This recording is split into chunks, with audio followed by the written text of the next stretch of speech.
noite, meus irmãos. Boa noite, Nivaldo. Boa noite, Célia. Boa noite a todos.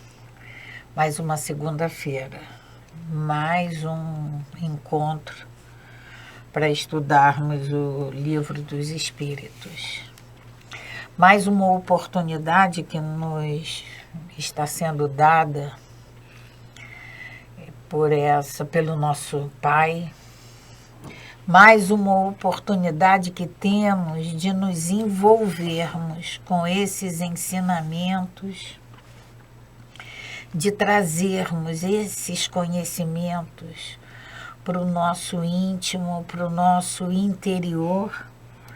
E conhecimento e ensinamento esse que deve, e eles têm que nortear as nossas vidas, o nosso comportamento, o nosso pensamento, os nossos pensamentos, os nossos sentimentos. É para isso que o estudo tem que servir para todos nós, para que nos ajude a fazer essa transformação, nos desfazermos, tirarmos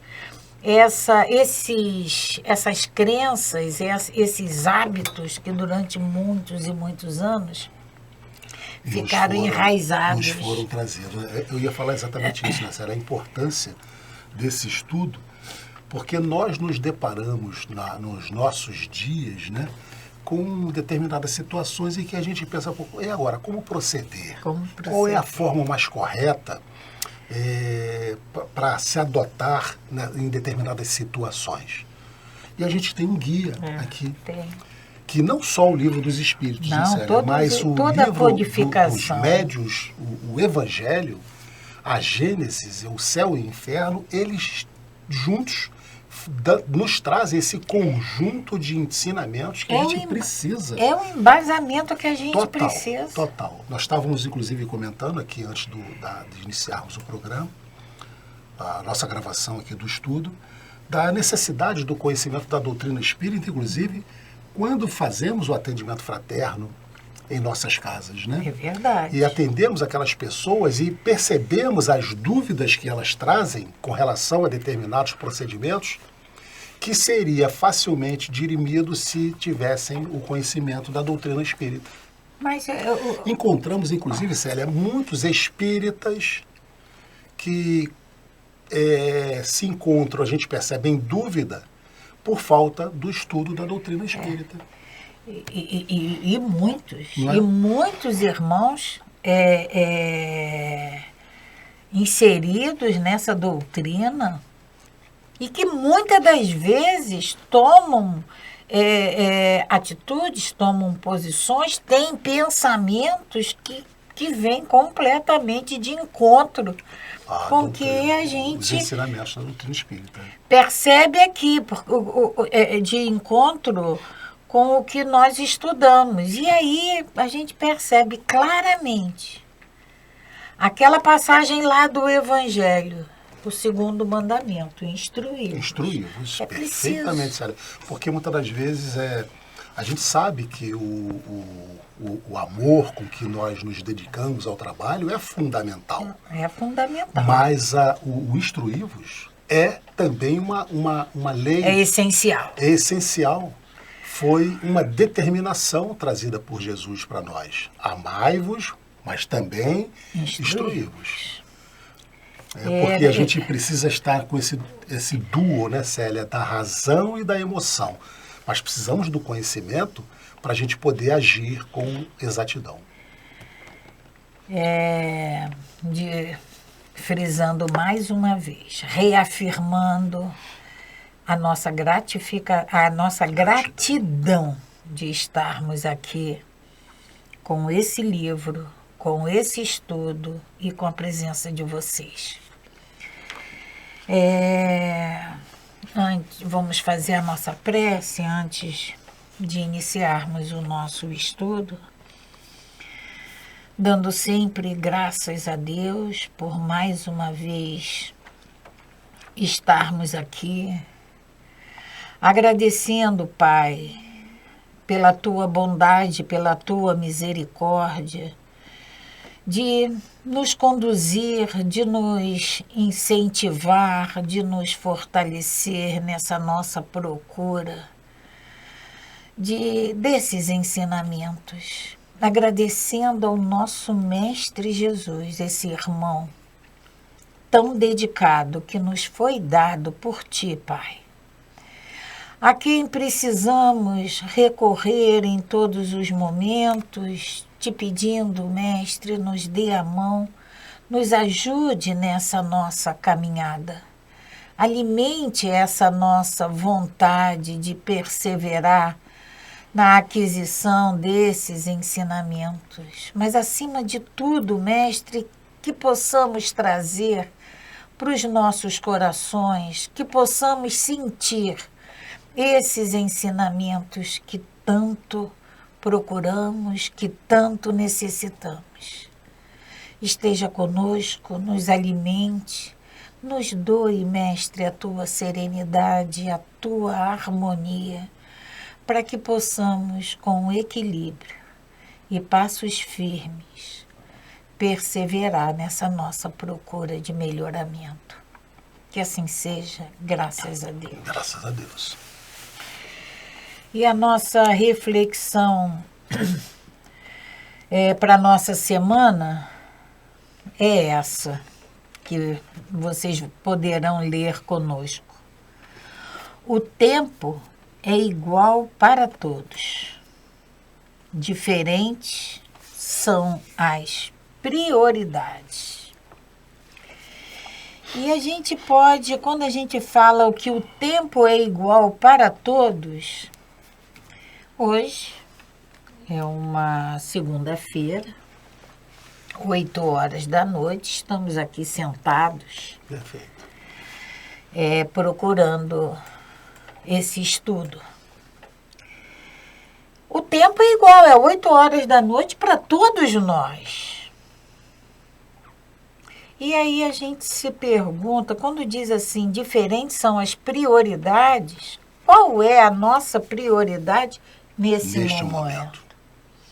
Qual é a prioridade do meu irmão que está ali? Não vem ao caso nomear aonde ele esteja, mas o meu irmão que está ali, qual é a prioridade dele? Então, a gente, tudo que nós necessitamos é dado igualmente a todos nós. A maneira como nós vamos usar isso, a prioridade que nós vamos dar para esses dons que nos são concedidos é que vai fazer a diferença. Mas ninguém pode reclamar que fulano recebe mais, que Beltrano recebe menos. A gente normalmente na série escuta as pessoas se referirem assim, né? E eu não tive tempo. Eu não fiz determinada coisa, eu não liguei, eu não fiz isso. Você leu aquele livro? Não tive tempo ainda. Ainda não tive tempo. Ainda não tive tempo. E aí você vem trazendo exatamente essa mensagem que qual é a prioridade que nós estamos dando para aquilo que realmente importa na nossa vida. Esse é o questionamento. E esse questionamento, Nivaldo, ele é respondido por cada um de nós interiormente. O tempo que nós temos é uma coisa preciosa. E a utilidade que nós vamos dar a esse tempo que temos é que vai fazer a diferença em nossas vidas. Nós estamos gastando o nosso tempo em evoluirmos nos nossos conhecimentos, tão importantes, como falamos aqui ainda há pouco, né? Ou estamos aí navegando nessa vibe hoje, né, do modismo da internet, que nos traz tanta novidade e que nos entretém. E muitas das vezes nos tira do foco. Hoje a gente já está tendo um problema sério, né, Célia? Da procrastinação com relação às redes sociais, que nos toma um tempo incrivelmente grande. As pessoas hoje já estão, muitas delas, procurando até ajuda, porque está virando um vício. Está virando um vício. Né?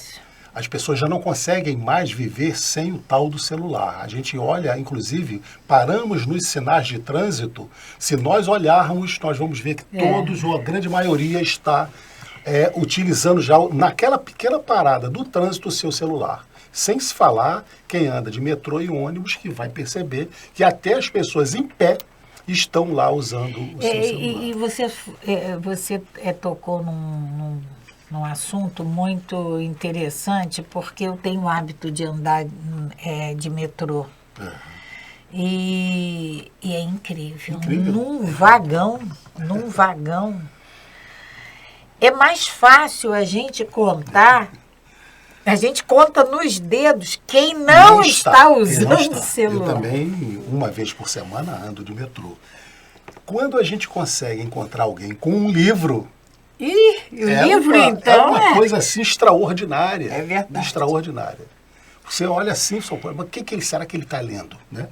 A gente quer nós logo, precisamos, quer ver logo precisamos mudar ou começar a corrigir essa nossa tendência, essa nossa prática, né?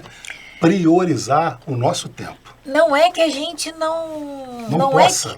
Não deva, não possa. Não é isso. Mas é fazer um equilíbrio. É perfeito. Vamos nos entreter com toda essa tecnologia que está ao nosso alcance, Mas vamos fazê-la de uma forma saudável. Equilibrada, saudável e equilibrada. Né? Então, a nossa reflexão da semana é essa. Vamos ver vamos analisar, vamos pesar quais são as prioridades que nós estamos dando às nossas vidas. Célia, nós estamos no capítulo 8º do Livro dos Espíritos, falando sobre a lei do progresso. Iniciando ainda, a lei do progresso, falamos sobre estado de natureza e estamos agora falando sobre a marcha do progresso. E nós paramos na semana passada na questão 780, hoje vamos retornar a 781. Porque a 780 781. Só lembrando, as questões anteriores, Nivaldo, que a lei do progresso, é uma lei de Deus. De Deus, uma lei divina, é uma lei da natureza. Então, por mais que a gente seja contra, por mais que a gente lute contra... O progresso vai vir. É uma lei. Não, é uma lei. E lei divina, diferentemente da lei humana, que se modifica a todo momento. A todo momento, não. De acordo com as necessidades de um povo. E as leis divinas, elas são imutáveis. Então, o progresso é uma lei divina. Imutável. Ele vai acontecer, queira nós ou não. Independente. E essa pergunta vai ter exatamente sobre isso, Célia. Mas só para a gente recordar, 780, quando Kardec pergunta se o progresso moral acompanha sempre o progresso intelectual. Né? Também falamos já hoje aqui sobre isso, né? Nós temos que evoluir nas nossas duas asas, da intelectualidade e da moralidade. Infelizmente, a gente sabe que nem sempre essas duas leis, né, do progresso, né, da intelectualidade e da moralidade, caminham juntas. Na questão 781, então vamos a ela agora, Kardec pergunta: é dado ao homem o poder de deter a marcha do progresso? Então, olha a pergunta de Kardec. E nós temos condições de responder. É uma questão. Antes de olhar a resposta, nós podemos fazer uma reflexão. É lei divina, é uma lei imutável. Não podemos fugir dela. Eu posso retardar, eu posso paralisar. É dado ao homem o poder de deter a marcha do progresso? Não. Mas em algumas vezes o de entravá-lo, atrasá-lo. Então, são duas palavras. Obstáculos. Obstáculos. São duas palavras que a gente precisa tirar aqui dessa desse questionamento. Deter e entravar. Eu posso deter? Não. Mas eu posso dificultar. Eu posso atrasar. E evidentemente que isso vai ser respondido por cada um daqueles que atrasarem, entravar essa lei, já que nós estamos falando de uma lei divina, de uma lei natural. E aí, como é que a gente pode entravar? Como é que a gente pode dificultar? A gente sabe que todos nós, sem exceção alguma, vamos ter que desenvolver a nossa moralidade e a nossa intelectualidade. Vamos ter que desenvolver, vamos ter que deixar crescer em nós essas duas asas, porque nós vamos ter que voar. Precisamos das duas. Precisamos das duas. Uma só não vai adiantar. Então, à medida em que eu bloqueio esse meu desenvolvimento moral, esse meu desenvolvimento, esse meu progresso moral, esse meu progresso intelectual, eu estou colocando obstáculo nessa lei do progresso. E aí não sou só eu. Não, o obstáculo do desenvolvimento, do meu desenvolvimento moral, atinge a todos aqueles que têm um círculo de relacionamento comigo. E se nós formos pensar nesse círculo de relacionamento, que por sua vez também tem outro, e aí a gente tem uma proporção. É dessa maneira que então, a gente nós não podemos, Célia, deter. Não nós pode. Podemos dificultar, entravar, dificultar. E aí, Allan Kardec pergunta, ele desdobra essa pergunta no item A. Que pensar dos homens que tentam deter a marcha do progresso e fazer com que a humanidade retrograde, a humanidade não evolua, não avance? O que pensar? O que acontecerá com essas pessoas que tentam segurar, entravar esse progresso? Só lembrando aqui, né, Nivaldo, porque quando Kardec coloca retrograda, não é voltar atrás, não paralisar, estacionar. Parou. Porque regredir, ninguém vai. Depois que nós sabemos, a gente não pode desconstruir esse saber. A mesma coisa. Então, a gente pode não aprender coisas novas, mas a gente continua sabendo que a gente já sabia. É a mesma coisa da leitura. Aprendemos a ler. Perfeito. Estamos aqui conversando, cantando uma música, aparece alguma coisa escrito. A gente não para de cantar, a gente não para de continuar conversando, mas a gente lê. A gente não tem como olhar uma coisa e não ler. Você não tem como desaprender. De saber ler. É a mesma coisa. Então, eles respondem, né? Que pensar dos homens que tentam deter a marcha do progresso e fazer com que a humanidade retrograde. Pobres seres que Deus castigará serão levados pela torrente que querem deter. Então, pobres seres que Deus castigará. A gente sabe que Deus não nos castiga. Esse castigo será de nós próprios, da nossa própria consciência, porque estaremos infligindo a lei do progresso, estaremos infligindo e será aplicado para nós a lei de causa e efeito, a lei do plantio e da colheita. Então, se nós quando infringirmos as leis divinas, para nós teremos que responder em cima dessa lei divina também, que é a lei do progresso, que é a lei de causa e efeito. Esse Deus castigará, a gente pode perguntar agora, aquele nosso neto, aquele nosso filho, que está repetindo uma série, como é que ele se sente? Para ele é um castigo repetir aquilo. Mas quem é que fez ele estar naquela mesma série do ano passado? Não foi ele próprio, pela sua dedicação? E como ele se sente vendo seus colegas numa série acima? Então foi a escola que castigou ele ou foi ele que mereceu aquele castigo? Esse Deus castigará é exatamente isso. Eu vejo, eu percebo, eu tenho consciência do que eu fiz e a minha consciência me cobra. É esse Deus castigará.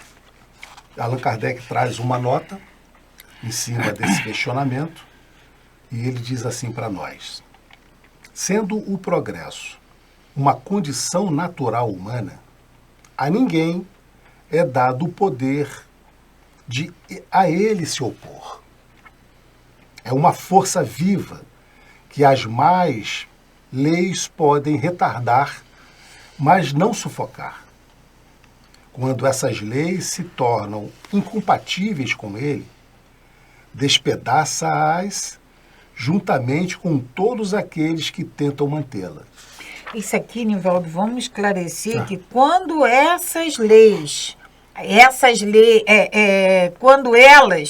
essa ação do homem, quando o homem se opõe... Se opor a retardar essas leis...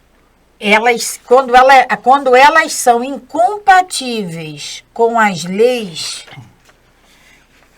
No meu está escrito assim, sim, quando estas se tornam incompatíveis com ele, o homem, despedaça-as juntamente com os que se esforcem para mantê-la. Ou seja, a lei divina, ela é imutável, ela é forte e ela é indestrutível. A nossa lei, a lei do homem, quando se opõe a essa lei, ela não tem como ela se manter. Ela vai vencer, ela vai romper. E assim será, até que o homem tenha colocado suas leis de acordo com a justiça divina, que quer o bem para todos e não leis feitas para o forte, em prejuízo do fraco. Então, essa lei do progresso é para todos, né, Célia? Que hoje é ideologia nossa, essa igualdade, e nós vimos que igualdade também é uma lei divina, mas isso é um sonho nosso. A justiça a justiça divina quer que todos participem do bem. Os fortes e não a vigência de leis feitas pelo forte, em detrimento do fraco.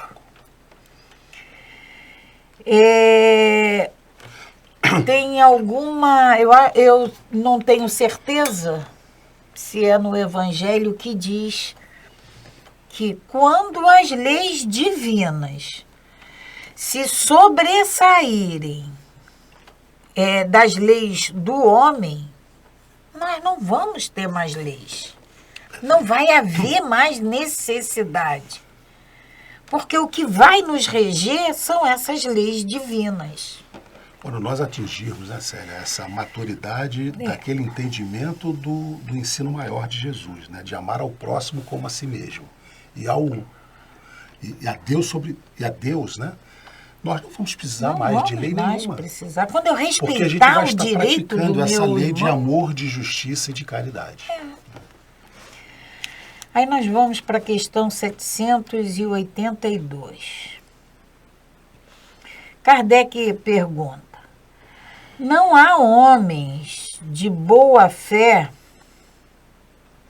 não há homens que, de boa fé, obstam ao progresso, acreditando favorecê-lo, porque, do ponto de vista em que se colocam, o veem onde ele não existe. Quer ler a tua, Nilton? Não há homens que entravam o progresso de boa fé, acreditando favorecê-lo, porque veem do seu ponto de vista e, frequentemente, lá onde ele não existe. Então, são aquelas pessoas, Célia, que acham que não pode, não deve haver o progresso. E isso é uma questão muito delicada, porque a gente encontra algumas comunidades, ainda hoje, que têm, inclusive, proteção para que eles mantenham os seus costumes tradicionais, tudo aquilo que eles faziam há centenas de anos atrás. Isso, de certa forma, é você deter o progresso. É uma questão delicada. É uma questão muito delicada. Mas, de certa forma, essa pessoa está de boa fé. A intenção é preservar os seus costumes tradicionais, mas está impedindo o progresso. Seríamos se nós estivéssemos até hoje ainda vivendo nas nossas condições pré-históricas, né? Então, e a espiritualidade responde, né? É muito clara. Assemelham-se a pequeninas pedras que, colocadas debaixo da roda de uma grande viatura, não a impede de avançar. É um obstáculozinho alguns grãos de areia, insignificante. Alguns grãos de areia na rodovia não vai impedir que os carros circulem, né? Ou seja, eles têm boa fé, vão viver nesse meio. Vai chegar um momento, como vai chegar para todos nós. Chegou e vai chegar mais ainda para todos nós. Vão se vão deparar com a verdade. E daí a gente tem, né, Célia, a gente pode falar aqui dessa roda reencarnatória que possibilita exatamente essa nossa ida ao plano espiritual, o nosso retorno, a reencarnação de espíritos, de certa forma, mais evoluído nessas comunidades, como aqui, trazendo o progresso tecnológico e o moral. E ele vai acontecer. Esses novos entendimentos. E para Deus, Célia, não há tempo. Não há. Não há tempo. E ele não tem pressa. Não tem pressa. Ele não tem pressa. Então, muitas das vezes, nós ainda ficamos preocupados com o que está acontecendo hoje em determinados pontos do globo, ou até mesmo no nosso país, mas a gente fica preocupado porque nós não temos esse entendimento divino. Nós queremos que as coisas sejam resolvidas no nosso tempo. E agora, da nossa maneira. Da nossa forma, da nossa maneira, dentro do nosso entendimento e do nosso tempo. E a gente esquece que Deus não tem pressa. E que o olhar dele, a gente olha até ali. É o ponto de vista. Mas ele olha além, sim, muito além. Assim. Questão 783. O aperfeiçoamento da humanidade segue sempre uma progressiva e lenta marcha? O aperfeiçoamento da humanidade segue sempre uma progressiva e lenta marcha? Deixa eu só ler né? Porque os nossos livros, em algumas situações, eles esclarecem mais do que o outro. Aí, na 783, Kardec pergunta: segue sempre marcha progressiva e lenta o aperfeiçoamento da humanidade? Olha bem, progressiva e lentamente. Aí a gente lembra daquela fala da doutrina: a natureza não dá saltos. Não dá saltos. na natureza. Nós acabamos de falar que Deus não tem pressa. Não tem pressa. E eles nos respondem, então, há o progresso regular e lento que resulta da força das coisas. Porém, quando um povo não progride rápido o suficiente, Deus lhe suscita de tempos em tempos um abalo físico ou moral que o transforma. O que a gente pode entender e comentar disso? São essas grandes catástrofes que a gente vê. Nós já estudamos a lei da destruição. Nós vimos que, na verdade, a lei de destruição é uma lei de transformação. Nós poderíamos falar aqui, ele nos trazem sobre essas possibilidades que acontecem nessas grandes catástrofes, né? O progresso. E nós podemos falar sobre as guerras. Quanto progresso nós tivemos nessas guerras? Inúmeras. A gente passou agora por uma pandemia. Nós ainda não temos condições de avaliar quais foram os benefícios que essa pandemia veio trazer para nós. Mas com certeza absoluta, estudando essa questão, a gente sabe que essa catástrofe que foi essa pandemia no orbe terrestre, ela veio trazer alguma coisa para nós. Que muito provavelmente a gente só vai poder ter essa avaliação do ponto de vista espiritual daqui a mais alguns anos, ou daqui a muitos anos. Mas que houve uma intervenção maior dentro desse entendimento que nós estamos hoje estudando aqui do Livro dos Espíritos. E aí, usando o exemplo que você colocou, Nivaldo, da pandemia, a gente entende essa resposta que a espiritualidade nos dá. Quando, porém, um povo não progride tão depressa quanto devera, Deus, nosso Pai, sujeita de tempos em tempos a um abalo físico ou moral. Como nós paramos, quantas vezes nós paramos para fazer esse mergulho dentro, esse mergulho interior durante esse tempo de pandemia? Foram 3 anos. Ainda são. Eles ainda existem. Então, esse abalo físico ou moral nos faz, principalmente esse abalo moral, nos faz nos questionarmos, nos faz perguntar para quê? Não é por quê, é para quê? E essa resposta a gente não tem ainda, certo? Não tem. Mas vamos ter. Mas vamos ter, com certeza. Aí tem essa nota de Kardec, que também é bem explicativa. E Kardec diz o seguinte: o homem não pode permanecer perpetuamente na ignorância, porque deve atingir o objetivo estabelecido pela providência. Então, ou seja, por mais que relutemos, a nossa ignorância não é no sentido literal que nós conhecemos, ignorância no entendimento cognitivo. Desconhecermos. Desconhecermos as leis divinas.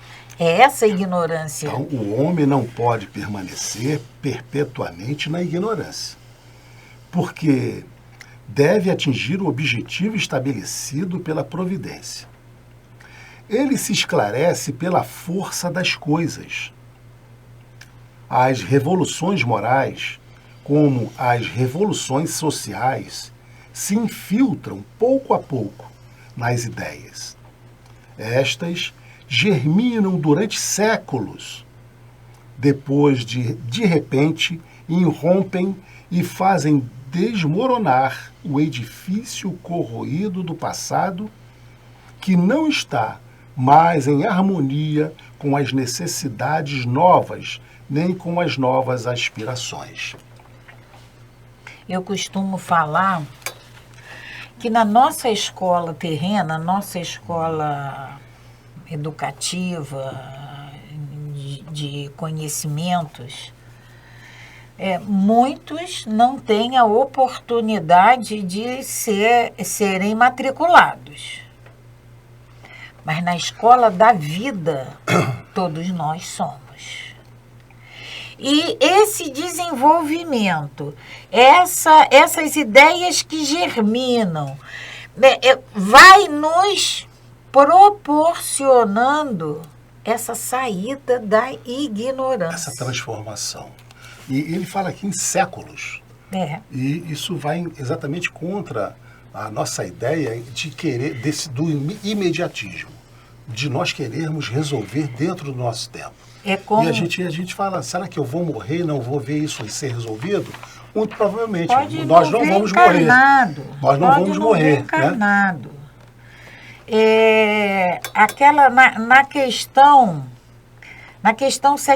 Nessa questão 783, ele diz que o progresso regular é regular e lento. Exatamente. A espiritualidade nos diz, mantém uma progressão e ela é lenta. E Kardec continua. Frequentemente, o homem não percebe nessas comoções, senão a desordem e a confusão momentânea que o atinge nos interesses materiais. A gente não percebe. Olha o que Kardec está dizendo, que nós não percebemos, senão a gente só percebe quando existe essas comoções. Vamos lembrar do tsunami?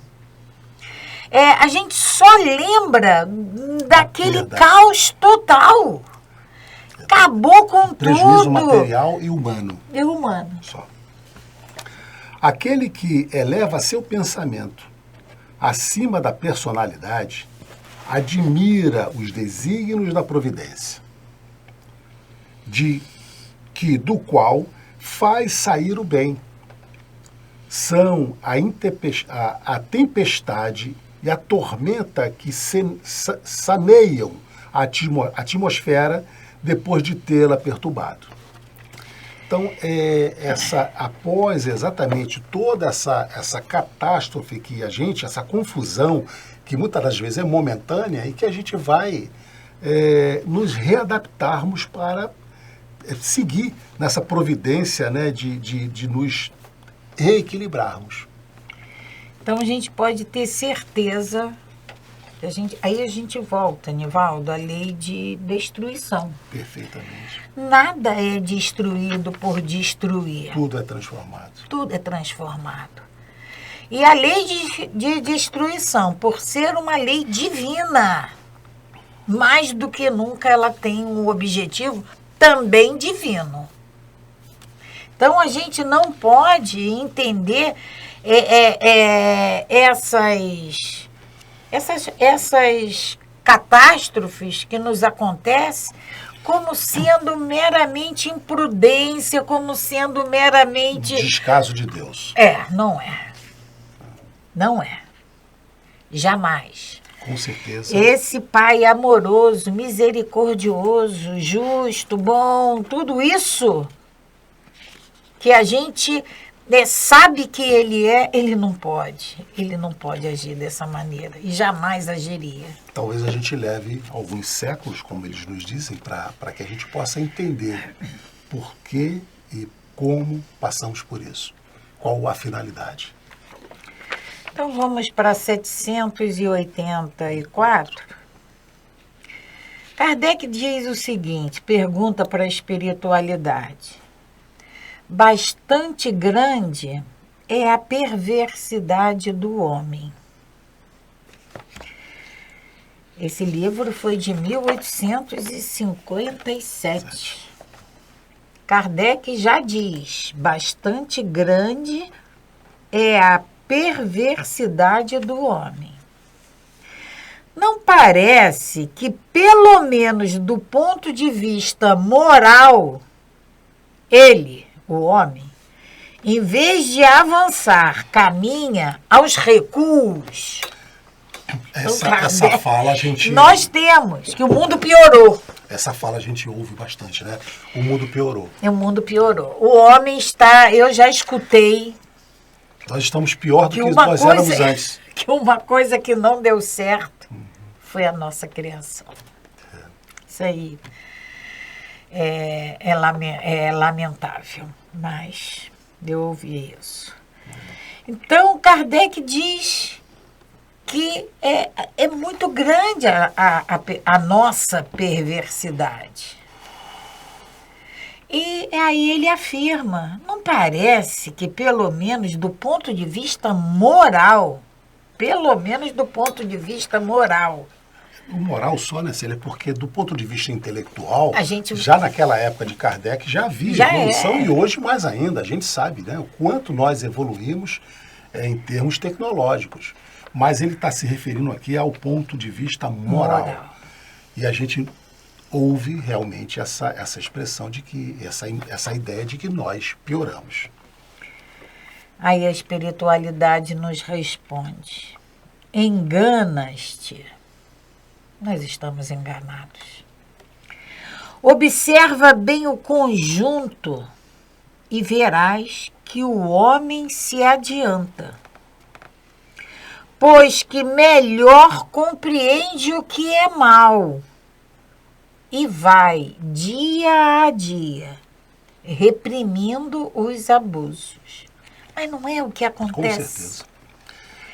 Quanta coisa, Nivaldo, que até bem pouco tempo não dizia nada a cada um de nós. E hoje a gente nos deparamos com determinadas notícias, tomamos conhecimento. As leis civis que têm agido de forma a conter essa nossa perversidade. Né? No que se refere ao duelo, que não existe mais hoje. Então, hoje nós temos lei que regulamenta a pena de morte, que antes era de qualquer forma. Então, nós temos hoje muitas das leis, nós sabemos de algumas recentes, que veio conter essa fúria. A Lei Maria da Penha, por exemplo, que veio conter a fúria. Ainda não resolveu o problema, mas não resolveu pela nossa perversidade. Mas é um avanço. Mas Kardec ainda diz assim, Kardec não, perdão, a espiritualidade ainda nos alerta. Faz-se mister, faz-se necessário que o mal chegue ao excesso. Faz-se mister, faz-se necessário que o mal chegue ao excesso. Para tornar compreensível a necessidade do bem e das reformas. Infelizmente, Célia, muitas das vezes nós precisamos chegar no fundo do poço para termos aquela expressão, não dá mais. Temos que mudar. Até porque, Nivaldo, isso aqui é um poço. Enquanto eu estou em queda, não adianta eu querer voltar, porque eu não vou ter onde me agarrar. Agora, quando eu chego aqui no fundo, aí eu parei, assentei, e aí eu vou começar a minha escalada de volta ao topo. Então, é necessário. A espiritualidade nos diz que é necessário que o mal chegue ao excesso para tornar compreensível a necessidade do bem e das reformas. Quantas vezes nós nos deparamos com essa fala? Não, assim não dá mais para viver. Não, exatamente. Aí chegou no fundo do poço, precisamos bater e voltar. Então é esse mal que precisa imperar para que a gente fale assim, não, isso aqui a gente não quer mais não. Não, vamos mudar porque assim não dá. Célia, chegamos ao final de mais um encontro. De mais um estudo. Vamos então agradecer mais uma vez a todos vocês a oportunidade de estarmos aqui. Agradecer essa espiritualidade amiga que nos permite que estejamos aqui fazendo mais uma transmissão para vocês desse estudo do Livro dos Espíritos, pedindo sempre a Deus que nos ilumine, que nos protejam, que nos intua, nos inspire e que nos dê a possibilidade de utilizarmos todos esses conhecimentos no nosso dia a dia, para que a gente possa fazer valer essa lei do progresso. Que Jesus nos abençoe e nos proteja sempre, graças a Deus. Graças a Deus. Paz e bem, paz e luz. Paz, muita paz.